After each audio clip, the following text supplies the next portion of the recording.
Om Shanti. Good morning. 30 सितंबर 2022।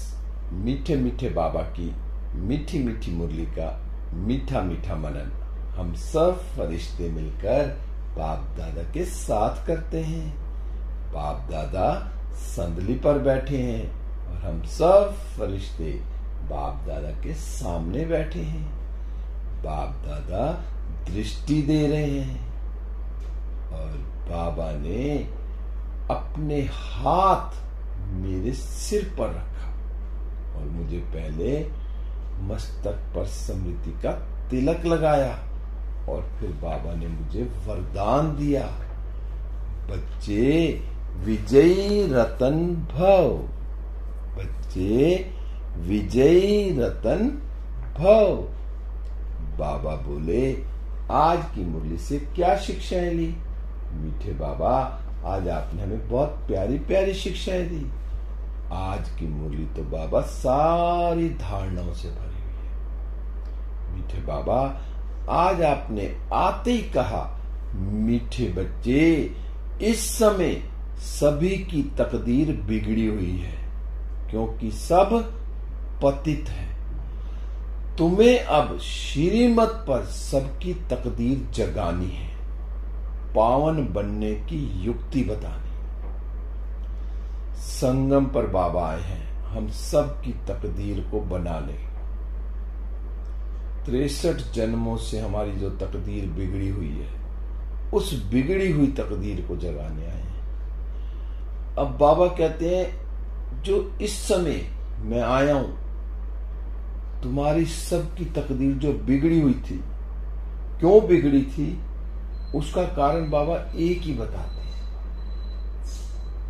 अगर हम पतित नहीं बनते ना, तो हमारी तकदीर बिगड़ती नहीं, पर ड्रामा ही बना बनाया है। हमारी तकदीर बिगड़ी किससे? पतित बनने से। अब बाबा जो हमें श्रीमत देते हैं ना, सबसे पहले आते ही क्या कहते हैं? पतित क्यों बने? देह को देखना शुरू कर दिया। काम, क्रोध, लोभ, मोह, अहंकार, ईर्ष्या, द्वेष, सबका कारण क्या हुआ? कि हमने देह को देखना शुरू किया।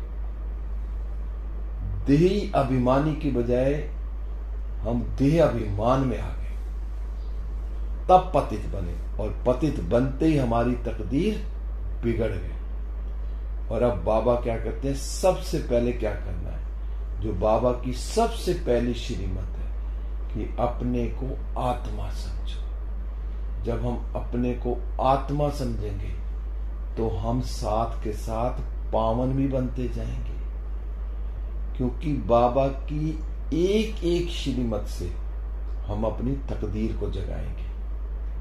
तो मैं आत्मा अगर बाबा की पूरी श्रीमत पर चलती हूं तो मेरी तकदीर जगनी शुरू हो चुकी है। और फिर अपनी तकदीर भी जगानी है और साथ साथ दूसरों की भी तकदीर जगानी है। उन्हें भी हमें, हर आत्मा को पावन बनाने की युक्ति बतानी है। और पावन बनाने की युक्ति हमें कौन बता रहे हैं? बाबा बता रहे हैं। बाबा को जितना मैं बाबा की याद में रहूंगा, बाबा की श्रीमत पर चलूंगा, आत्म अभिमानी बनूंगा, तो मैं आत्मा पावन बनती जाऊंगी। मेरे अंदर से नेगेटिविटी खत्म होती जाएगी। क्यों? क्योंकि मैं पॉजिटिविटी भर रही हूं ना। जो बाबा की श्रीमत है वो सारी पॉजिटिविटी है। उस पॉजिटिविटी की खुराक मैं खाती रहूंगी तो मेरे से अंदर से नेगेटिविटी खत्म होती जाएगी। तो बस मुझे करना क्या है? बस बाबा की श्रीमत पर चलना है और ब्रह्मा बाबा के कदम पे कदम रखकर चलना है। तो मेरी तकदीर भी जग जाएगी और मैं दूसरों की तकदीर भी जगा दूंगा और सबको पावन बनने की युक्ति भी बता दूंगा। फिर बाबा, आज आपने प्रश्न पूछा। प्रश्न में आपने पूछा, सबसे खराब चाल कौन सी है जिससे बहुत नुकसान होता है? चाल तो बहुत सी खराब है, लेकिन आज बाबा किस बारे में बात कर रहे हैं? बाबा, आज आपने कहा, जब कोई आत्मा ना एक दूसरे को पत्थर मारती है। पत्थर मारना मतलब क्या? अपने मुख से कड़वे वचन बोलती है। और वो जब हम कड़वे वचन बोलते हैं ना, सामने वाली आत्मा को वो जो कड़वे वचन वाला पत्थर है कितनी बुरी तरह से लगा, कितना जख्म ही हुआ है, ये हम नहीं जानते। मतलब मैंने वो पत्थर कितनी जोर से मारा और उसको कितनी जोर से लगा, वो जख्म कैसा बना, वो मैं आत्मा नहीं जानती। वो जिसको लगा ना वो महसूस कर रही है। तो मैं आत्मा कभी भी कड़वे बोल वाला पत्थर किसी को ना मार।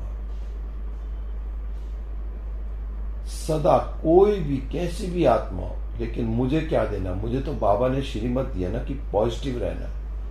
सामने वाली आत्मा मुझे कैसा ही मारे, शिवानी दीदी भी कहते हैं ना, सामने से तो ब्लैक बॉल आएगी, लेकिन मुझे हर बार व्हाइट बॉल फेंकनी है। मुझे हमेशा व्हाइट बॉल ही फेंकनी है। जब मैं व्हाइट बॉल फेंकूंगी तो फिर मेरे पास व्हाइट बॉल आनी शुरू हो जाएगी। अभी सामने वाला ब्लैक बॉल फेंक रहा है, मैं व्हाइट बॉल फेंकूं, लगातार व्हाइट बॉल फेंकूं। मैं हमेशा उसके प्रति शुभ भावना, शुभकामना रखूं। ये आत्मा बहुत अच्छी है, बाबा का बच्चा है, हम आत्मा सब परमात्मा की संतान है, आपस में हम भाई भाई हैं, इसका भी भला हो, भला हो, भला हो। जितनी व्हाइट बॉल फेंकेंगे तो एक दिन ऐसा आएगा वहां से भी व्हाइट बॉल आनी शुरू हो जाए। बाबा ने कहा ये सबसे खराब चाल है, जिससे बहुत नुकसान होता है, कि जो हम कड़वे बोल बोलते हैं। तो मैं आत्मा अपने आप को चेक करूं, मैं किसी को कड़वे बोल तो नहीं बोलती, क्योंकि बाबा कहता है तुम्हें कड़वा नहीं बनना, तुम्हें तो रूप बसंत बनना है। रूप बसंत दो भाइयों की कहानी है। तो रूप बसंत ज्ञान और योग में तेज होना है मुझे, और अच्छे मैनर्स भी धारण करने। मुरली में बाबा ने कुछ दिन पहले भी कहा था ना कि मैनर्स बहुत अच्छे चाहिए।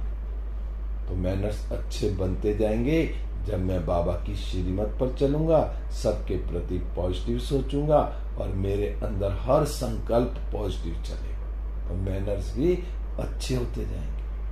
क्योंकि बाबा ने कहा तुम्हारे मुख से ना सदैव क्या निकलने चाहिए? अविनाशी ज्ञान रतन निकलने चाहिए। जो बाबा ने आकर मुझे ज्ञान दिया, अविनाशी ज्ञान रतन, एक एक रतन की कितनी कीमत है, लाखों करोड़ों रुपए। तो ये मेरे मुख से हमेशा ये निकलने चाहिए। जब मैं आत्मा अपने मुख से अविनाशी ज्ञान रतन निकालूंगी तो फिर क्या होगा? दूसरी आत्माओं के पास भी अच्छे अच्छे वाइब्रेशन जाएंगे, और अच्छे अच्छे जब वाइब्रेशन जाएंगे तो उससे वो आत्माएं भी पावन बनती जाएंगी, सुख का अनुभव करेंगी, और वो भी व्हाइट बॉल फेंकेंगी। क्योंकि आत्मा को जो रूप बनाना है ना, रूप बसंत बाबा ने कहा ना, रूपवान बनाना, तो उसके लिए क्या करना है?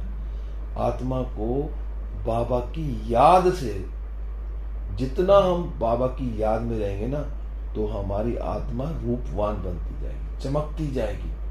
आत्मा की कालक खत्म होती जाएगी। 63 जन्मों के जो विकर्मों की कालक चढ़ी हुई है ना, वो बाबा की याद से ही खत्म हो। बाबा ने कहा आत्मा को भी याद से रूपवान बनाना है, और बाप जो ज्ञान रतन देते हैं उनका भी दान करना है। अब जो बाबा ने हमें ज्ञान रतन दिए हैं वो मुझे दूसरों को भी दान करना, अर्थात सेवा करनी है, सबको बाबा का परिचय देना है।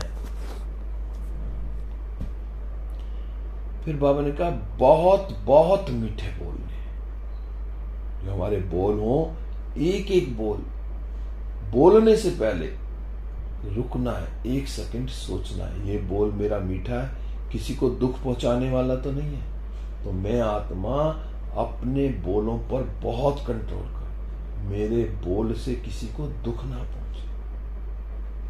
और जो कड़वे बोल बोलते हैं ना, उनके प्रति भी मीठा बोलना है, और कोई ज्यादा ही है तो बाबा ने कहा उससे किनारा कर, और उस किनारे के बाद भी ना उस आत्मा के प्रति सदा शुभ भावना, शुभकामना रखें। फिर बाबा आज आपने गीत चलाया, भोलेनाथ से निराला आज कोई और नहीं, मेरी बिगड़ी बनाने वाला कोई और नहीं। आज बाबा ने कहा तुम ना लौकिक बाप को भी जानते हैं और दूसरा पारलौकिक बाप को भी। जो लौकिक बाप है ना, सब जानते हैं। बाबा ने कहा जो तुम ब्राह्मण लौकिक बाप और पारलौकिक बाप दोनों को जानते हो। क्यों? बाबा ने कहा क्योंकि लौकिक बाप भी भोला है।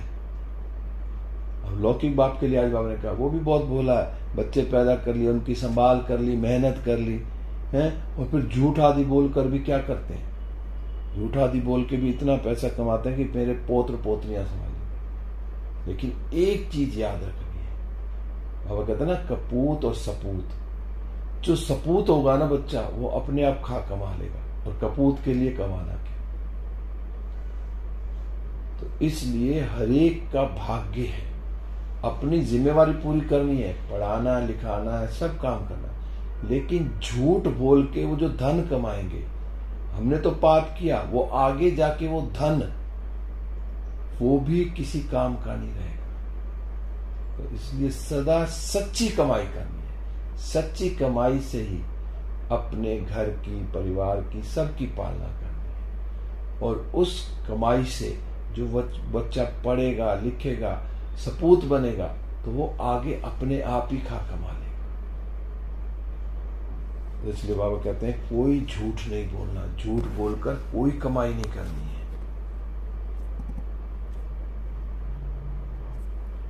आज बाबा ने कहा ये फैक्ट्री है। कौन सी? बाप कांटों से फूल बनाने आए हैं। जो कांटों से फूल बनाने आए हैं, तो बच्चों को भी क्या करना है? तो बच्चों को भी यही धंधा करना है। बाप यह धंधा सिखलाते हैं। क्या धंधा सिखलाते हैं?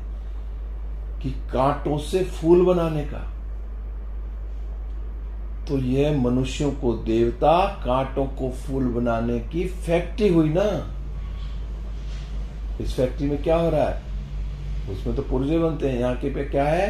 कांटों को फूल बनाया जाता है और मनुष्यों को देवता बनाया जाता है। ये इस चीज की फैक्ट्री है। तो मैं इस फैक्ट्री में काम कर रहा हूं, दिल लगा के, कि मैं कांटों से फूल बना रहा हूं आत्मा को, और मनुष्य से देवता बना रहा हूं। तो उसका परिचय दे रहा हूं सबको बाबा का। मैंने कहा तुम्हारा ज्ञान मटेरियल है, जिससे तुम मनुष्य से देवता बनते।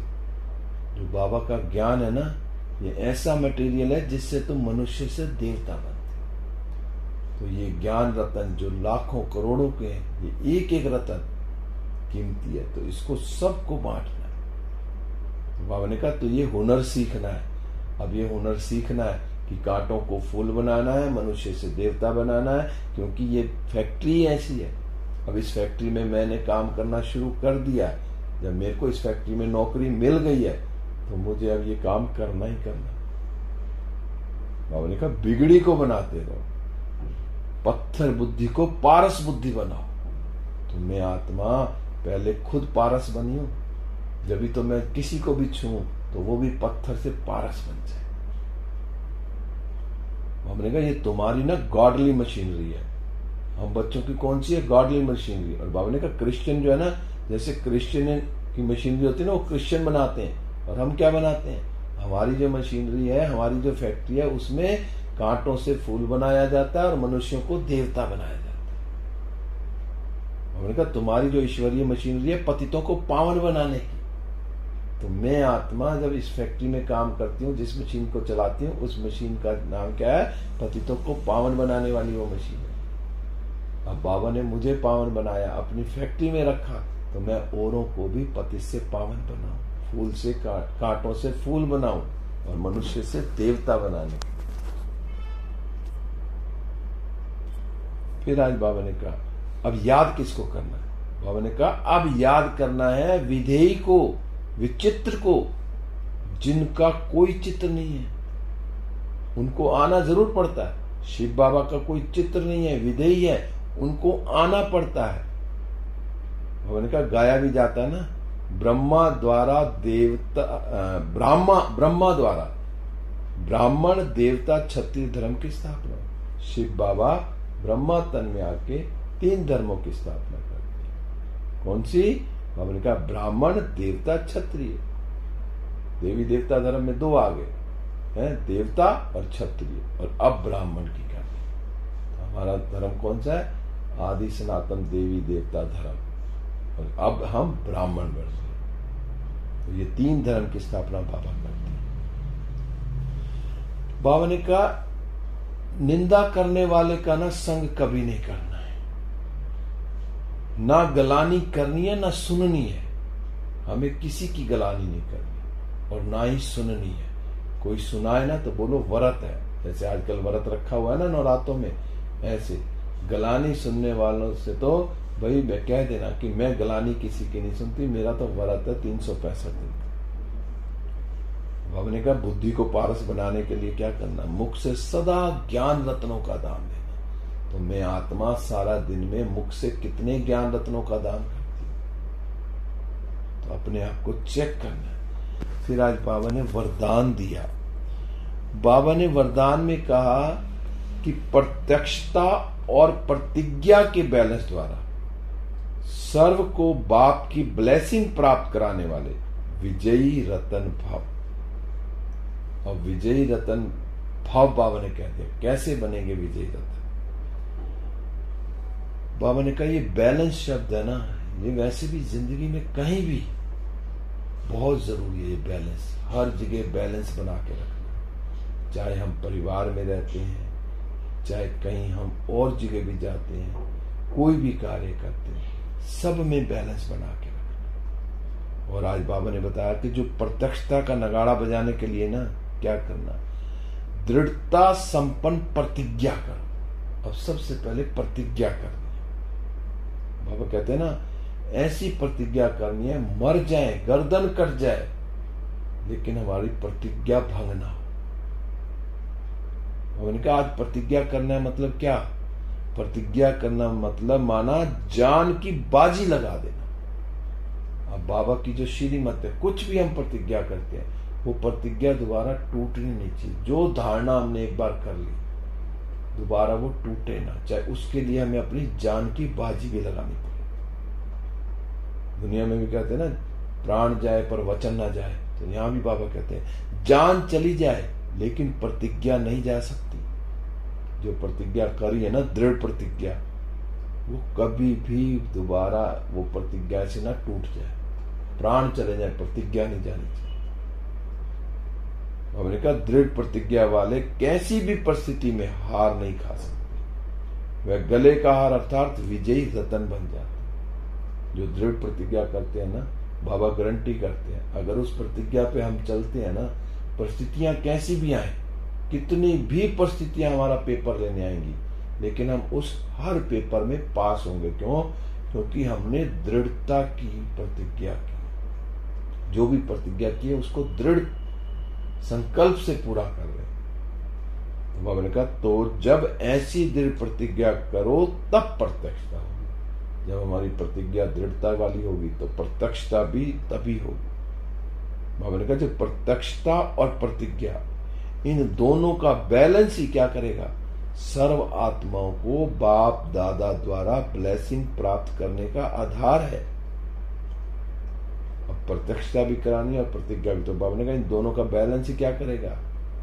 सर्व आत्माओं को, हर एक आत्मा को बाप दादा द्वारा जो है ना ब्लेसिंग प्राप्त होगी।